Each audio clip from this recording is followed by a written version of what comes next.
words in the right order. Why do I find this so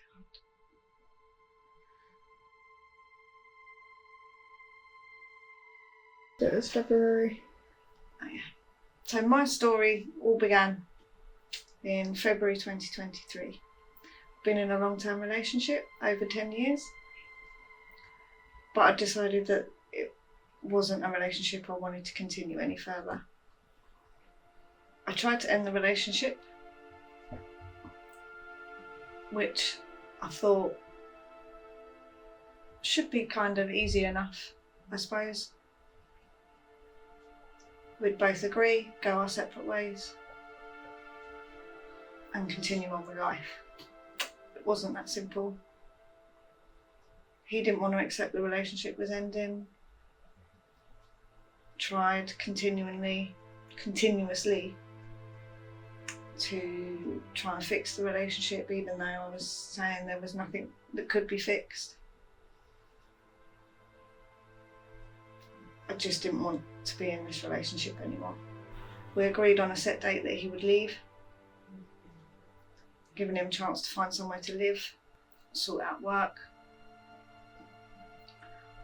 I was being quite accommodating, wasn't pushing. That date came and went with no sign of him moving out, leaving. So I called on friends to help, to speak with him, get him to try and understand, get him to move out. Finally got him to move out. And then the bombardment started. He'd turn up at the house. I've just come, I just need to see you. I can't be on my own.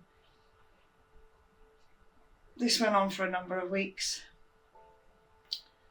I decided I needed to get away. I needed to go and see friends. So I went to go and see friends. And on that weekend that I went away,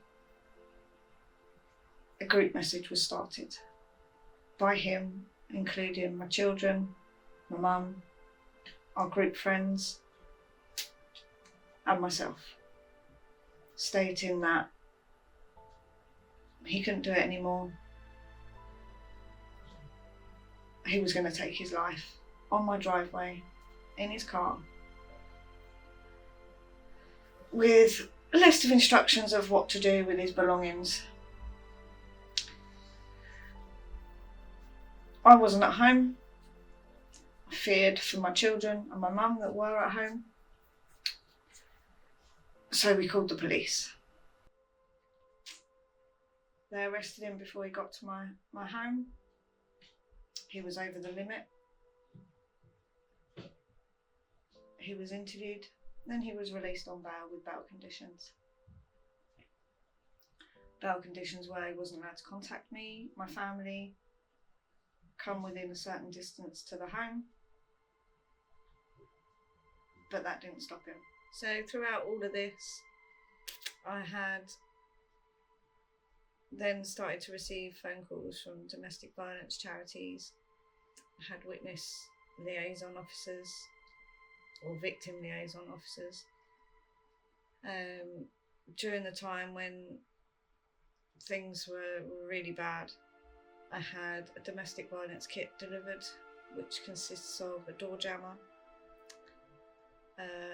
window alarms,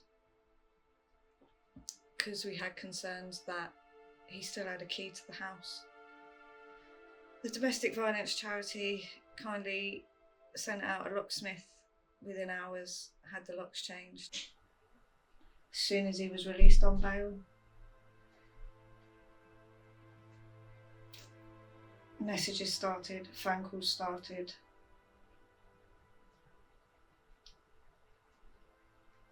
And I had to start making a log of everything that was happening. Friends requests, phone calls, messages, anything out of the blue that was believed to be linked to him.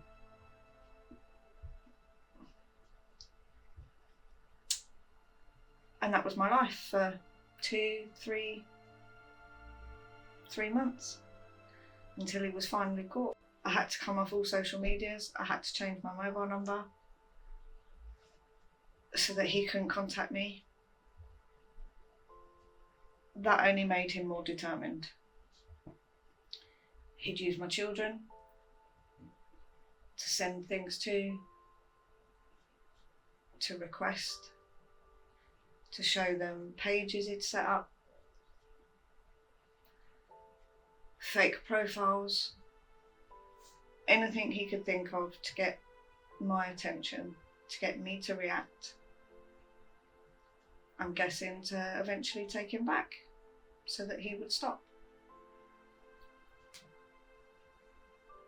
Then things started escalating with the threats. Threats to my life, threats to my children's lives. Being told things like, I'm going to take out your children and your mum first while you watch, and then I'll do you and me together.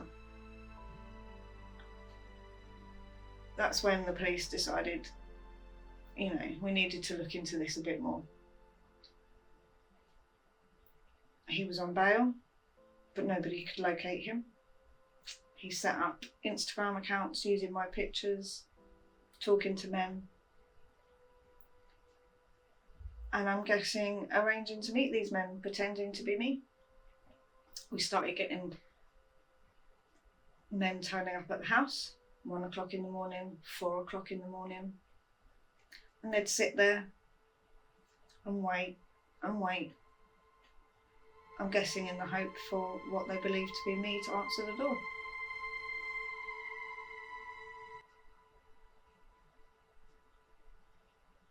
Then came the Facebook memorial page for me. He needed to be stopped. This was becoming a danger to me. They were worried for my safety and my children's safety. I had police parked up outside the house for 24 hours in the hope that if he was to come by, or if anybody else was to turn up, they would be there ready and for my protection and my family's protection. We weren't in a position to be moved to a safe place of safety, so they made sure that we felt safe by having police parked up outside, like I say, for 24 hours, because within those 24 hours they then located him and arrested him. They also sent out a Ring doorbell for me to put up, which is how we caught the men coming to the house. The only thing with that was, with the Ring doorbell, you then become obsessed with every little movement that it picks up. You're constantly checking. To say it was traumatic, I think, is a fair assumption. But going through the whole investigation, the statements, the questions that the police would ask, opened my eyes to the type of relationship I had been in, which was a controlling, manipulative relationship.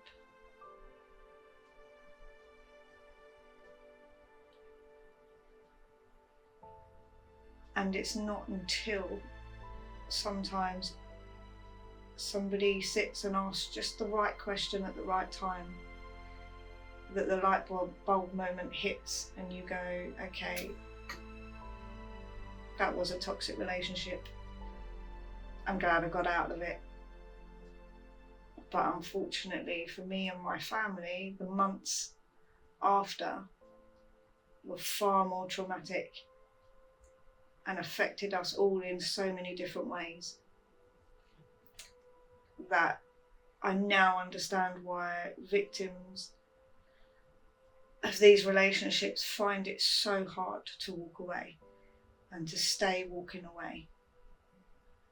The police were brilliant. The CPS were brilliant. I'm thankful that we had all those things because it did make us feel safer in our own home, which is what anybody deserves. Anyone deserves the right to feel safe in their own home. And in the end, we got justice in the fact that he was arrested, he was charged, and he was imprisoned for everything that he put me and my family through.